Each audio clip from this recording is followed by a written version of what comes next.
Today is a huge day, the FA Cup 4th round, and we are doing battle against one of my favourite footballers of all time, Fernando Torres, manager of Brighton, aged 44. He's a pretty good manager. He's been at Brighton for the last 3 years and really built them up to be a solid mid-table Premier League team. And while we are the early kickoff in the FA Cup, it's at home from Broadhurst Park. We're going to make £70,000 in TV revenue, and we do really need the money. Let's see if we can keep this dream run going. It's time for Park to Prem episode 36.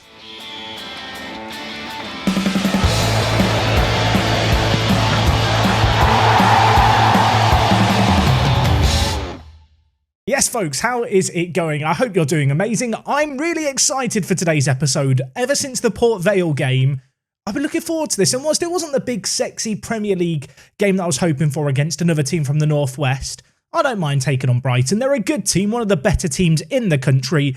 And at home, I'd like to think that we have a chance today. Now, maybe that is a bit of delusion talking, and maybe it's just a case of I'm getting caught up in our league form. But given how we are absolutely bossing League 2, I feel like we're just a League 1 team already. Yeah, I feel like the wins really have gone to my head. Now, I don't think that's without good reason either, because when you look at our recent form, we have been absolutely sensational. Of course, we beat Oxford 2-0 last time out. Since then, 5 games played in the league, 4 clean sheets, just 1 goal conceded.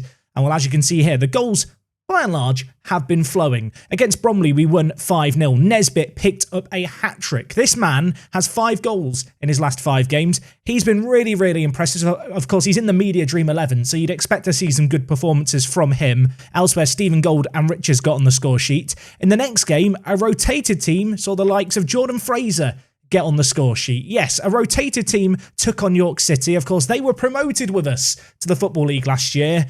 We demolished them, and well, we went on to demolish Ebbsfleet. 3-0 this game finished. Stephen Gold, man of the match. Stephen Gold has been ridiculous in his recent run of form. 4 goals, 5 assists. His overall numbers in the league this year are absolutely sensational. He's only 2 assists away from bettering his best ever season for assists. And whilst, you know what? Yeah, the goal scoring has slowed down just a little bit. Make no mistake, he really has adapted to League 2 very well, and of course he has been playing that new pressing forward role for us, which to be honest he is largely locked down as his to lose in this team, and yeah, I think I'm in love still with him. After the Ebbsfleet game, we took on Creepy Crawley at home. Of course, Crawley Town, fairly local to Three Bridges where we started our career. They are literally a couple of train stops down from one another. Unfortunately, Crawley made the journey all the way up to the northwest and then got absolutely spanked. Joe Duffy, on this occasion, getting a hat-trick. He's been pretty impressive as of late. Considering we signed him on a free transfer, I think we can consider it a good signing, to say the very least. His contract currently runs out at the end of next year. However, I do want to extend it. I don't know if he wants to extend it. Joe, do you want to extend it? We could do it live. No. Oh, yeah, I remember. It's coming back to me. I couldn't remember if I'd submitted a contract out offer or not for him. That's why I was asking about the contract. I did want to give him a new contract. His agent wanted like £3,000. I'm not giving Joe £3,000. He's just not worth it. But yeah, contract up at the end of the year. Did go on to get a hat-trick, so maybe I should just pay him. And well, in our most recent game, 0-0. So in the good column, it is a clean sheet. In the bad column, no one scored. We did rotate the team for this game. Maitland came in, Duffy started. Worth noting, Jones started this game as well. Now, Jones, you might have spotted it last episode, was transfer listed by request. I decided to make a bit of a controversial move in January. I sold on Kieran Gilligan, who I know that has become a bit of a household name because I just change how to say his last name all the time. I'm going to stick with Gilligan for the last time we may utter it. His contract was up at the end of the year. We've sold him to Bromley for £3,000, but we get 50% of any sale. So if they ever do sell him on, we will get a payday. And with him leaving the club, it meant that Jones got some first-team football. He's now decided he is happy as Larry. He has just signed a 3-year extension on £1,200 with a contract extension after promotion of a further 3 years. That means we've got him for 6 years more at the very least. I want to see the day he plays for us in the Premier League. I mean, could it happen? Could he really be a player to climb up the leagues with us and play in every division? I feel like at this point it is just his mission in life. So that's where we leave things right now. A lot of the games we've played in the last month were actually games in hand. I managed to get the Manager of the Month award with 6 wins in 7. The next best manager had 5 wins in 5. So I do feel like it's a little bit unfair that I was able to win it, despite obviously just having a worse win rate because we played more games. But that's the way the cookie crumbles. I'll take my individual reward. And, well, you can see here, looking at the league table, with those games in hand played, we now sit 8 points clear of Mansfield with 2 games still in hand. The title's done. And I feel weird saying that. It is just done. There's 13 games left of the season for the majority of teams. And whilst we could implode, I suppose, we are also 22 points ahead of Port Vale. So to be honest, in terms of the plan for the rest of the year, I think it's just a case of see if we can make it further than today in the FA Cup, and potentially tomorrow to end the week, we just come back and do an end of season episode. Maybe as part of that, we'll have a big look at the overall footballing landscape and how things have changed over the last 8 years. 8 years? Is that how long we've been managing for now? Is it really the 8th season of Park to Prem? The way I'm going to judge it is by counting the number of seasons that Jones has had. So 1, 2, 3, 4, 5, 6, 7, 8. 8 seasons. 8 years into the future. I'm sure some stuff's changed. We can have a look at all the different international competition winners and all that stuff tomorrow to wrap up the week. Because I feel like there's not going to be that much going on in the league, to be honest. I think it's done. So with that all said, let's shift our focus, shall we, to the FA Cup. We are taking on Brighton at home. In terms of the team at our disposal, it is a full-strength team. It's a team that when you look at the recent form in the last 5 games, you'd expect to play really, really well. Of course, that comes with a caveat. We are taking on Premier League opposition today. It's never really an easy game. But we're going to see what we can do. I've only got 6 subs picked. That's because Gilligan has left the team. I've just changed how I said his name. Gilligan has left the team, and I just quick picked Jones. You know what, Jones? You can go on the bench, my friend. There you go, sub number 5. Thank you to my assistant for pointing out the fact I can't count to 7. Now I'm ready to play. Because this game's on TV, we get the lovely fancy graphics. And whilst we know our starting 11, let's have a look at Brighton's 11 and how many players they have we can recognise. Okay, they've not rotated their team. Or if they have, it's still a team full of players that I recognise. I was secretly hoping inside they might underestimate us. If we are going to win today, we're going to do it against some of Brighton's better players. 8 minutes in. I mean, look, we've not conceded immediately, so that's got to be a positive, although we are struggling for possession as we look to maybe try and build it out from the back. Eccles, the deep line playmaker, to Taylor. Of course, Brighton pressing high up the pitch in their 4-2-3-1, forcing us to go long. Gold wins the ball and gives it to Nesbitt. He is not slow. Can he make a bursting run forward? Gold might be able to. He's dispossessed. It hits the defender. Lana collects. What is happening going forward? For a second, I thought we had a chance of scoring. For a second, I thought we were just going to score completely against the run of play. And now I've got this sneaking suspicion as Gabriel Veron bursts forward for Brighton. We could be in danger. He dinks the keeper. Last time we got to the 4th round of the FA Cup, we got spanked by Derby County. Is history about to repeat itself? I want to say it probably is.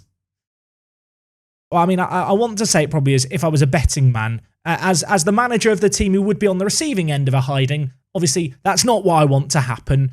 I am going to change some stuff here, and it might be naive, it might be bold, but I think we have to try and pass the ball out. I think we have to try and just be a little bit more patient with our build-up play and try and have a little bit more than 32% of the ball, because you do need to have possession to make stuff happen in football.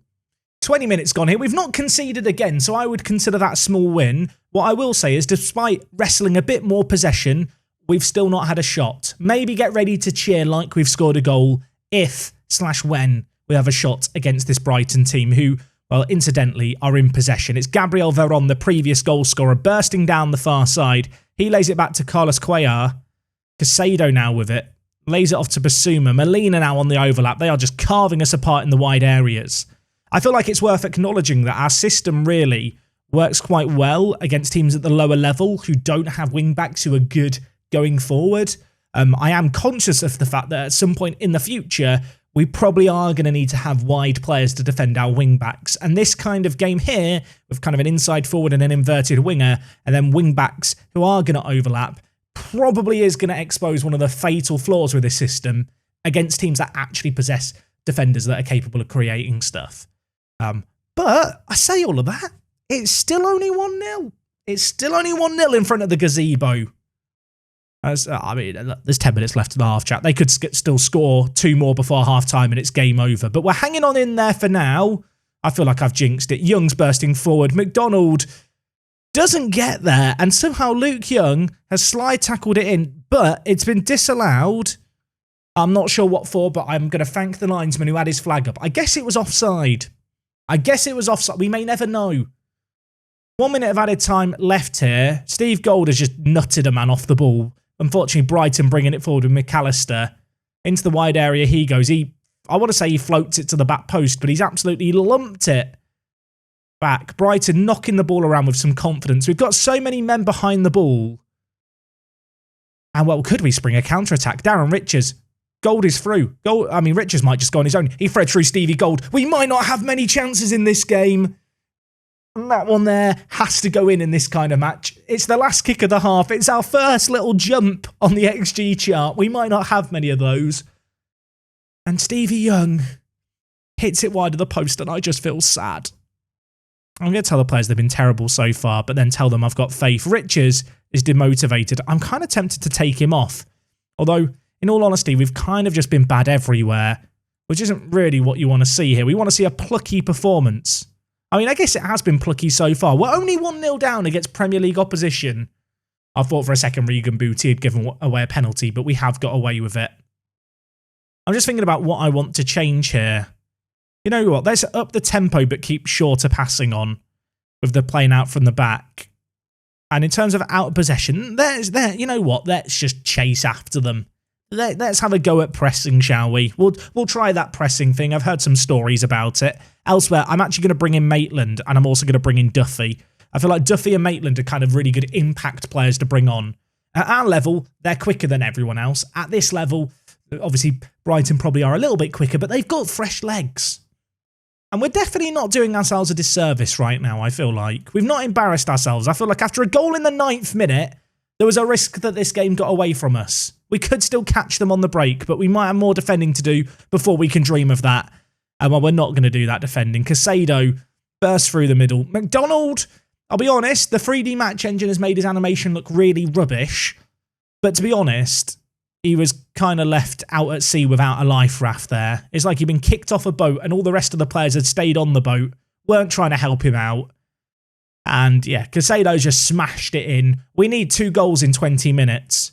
I feel like, and this might be dumb, I feel like at this point we might as well just really go for it, right? Like we are not going to lose anything by, well, we'll maybe lose dignity, but we're not going to lose anything by just throwing more men forward now. You know what, Jordan Fraser, on you come. We're going to play the Brazilian style 4-2-2-2. They play this in Brazil, I think, with the box midfield. At least that's what I've read on the internet. And when does the internet ever lie? Never is the answer. I realise there's an irony in that sentence because I'm the one doing some lying. But look, we could still make a comeback. Maybe. Basically, at this point, we're just trying to puncture a hole through the middle of the team. I mean, if we get one back with 15 minutes left, I get given some hope. Butterworth plays through Maitland, on off the bench, could be through. Can he finish it? He can't. We have had some one-on-ones. We have had some chances. Unfortunately, we've not scored either of them. But we do still have a corner. Thomas Sang, the master of the dead ball, whips it in. Quansah heads it straight at the keeper. When you look at the XG, when you look at the shots and stuff, we've given them a game. You know what? Let's back ourselves a little bit here. Duffy floats it. Gold, diving header. It's cleared off the line. I don't think it was going in anyway. I mean, if we got one back now, suddenly I'd start to believe, even with 6 minutes left, that something could happen. Unfortunately, there is lots of men running forward and we are quite tired. And as a result, Brighton are now hitting us on the counter. McDonald, though, what a save by him there. One last shout of encouragement. Unfortunately, the TV cameras that have come down are not going to capture a magical FA Cup moment. For the second year in a row, we crash out in the 4th round. But you know what? Unlike last year, I think we did okay. Just ignore Martinez on a 5.9. He didn't have a great game, did he? Now, you know what? I feel like we gave that a blooming good go. It wasn't exactly a game where I can come away from it saying we deserve to win. We deserve to get something. We didn't. But we did just take on a team in the Premier League and only lose 2-0, which I think in itself is cause for celebration. There is a full set of League 2 fixtures here. We also have Port Vale in a couple of games' time, so I think we might do that as a bonus second game today. I was secretly hoping we could maybe take Brighton to a replay and have a second match that way, but it just wasn't meant to be. If all the teams around us could lose in League 2, there is a slim chance, I think, that we could secure promotion this episode. Unfortunately for us, Mansfield have won. Did Oxford win? Oxford won. Port Vale did. I think Port Vale have won too. Everyone we didn't need to win has won, which is a tad unfortunate, really. So looking at our upcoming games, we've got Newport County away, but the game we're going to come back for, just as a saucy second game today, is against Port Vale. It's in a week's time. They're in 4th. If we beat them, we can increase the gap on them to a massive 22 points. Yeah, 22 points, and we'd have 2 games in hand still, potentially. I mean, look, there's still another set of games. If we win against Newport, and then we beat them, and they lose their game in between, it could all change more. Basically, we're almost guaranteed promotion. I think a win in our next game would be that final nail in the Port Vale coffin. Let's see if we can make it happen. So we did beat Newport County. Was not anywhere near as comfortable as I would have liked it to have been. Yeah, they had a lot of chances, a lot of shots, but ultimately we did come out victorious. A 2-0 win here. Dylan Crow started. Dylan Crow got assists. I can already see the Dylan Crow fan club celebrating. Yes, your boy is still getting some games. He still doesn't have a contract beyond this year, but slowly but surely I'm coming around to the idea that it might have to be extended because he is still kind of actually useful, as much as I hate to admit it. So this match against Port Vale is one of the games that we've got in hand. So everyone else around us isn't playing because we are literally the only team with games in hand at this point, although we have nearly caught up. Unfortunately, we can't officially secure the title today, but we can move, I think, within 2 or 3 wins if we win this game here. Yeah, looking at this league table, we're in a really, really good position. Perhaps isn't all that surprising that when you sort the league players by average rating, it's dominated by a lot of FC United players. We have been pretty good this year. So in terms of the team for today's game, almost full strength. A few little changes though. Martinez is not going to play. He's not been playing too well. As a result, Mohamed Ibrahim is going to come in. He's impressed me. He's been good at centre mid. Elsewhere in the team, one other change to mention, and that is Duffy coming in for Riches at centre attacking mid. Duffy is good. Duffy this year, you know, we've played him at striker, we've played him at centre attacking mid. He's definitely had his best performances playing through the middle. And to be honest, he probably has been better than Riches overall. But obviously with Riches' potential and with some of the interest he's been attracting, I've kind of wanted to put him in the shop window and offer him, I guess, the opportunity to develop. But today, I have lost my patience with him a little bit. I can't pretend that I'm as excited about this game as the Brighton one, but make no mistake, I want to win every game that we've got left between now and the end of the year. We've only lost 2 games. We really could set a crazy record-breaking season. And I've been overly kind of surprised, I guess, by just how well we've done this year. When I looked at our transfers at the start of the season, I didn't feel like we'd upgraded like in every position, but I'm pleasantly surprised at how many players really have made that step up.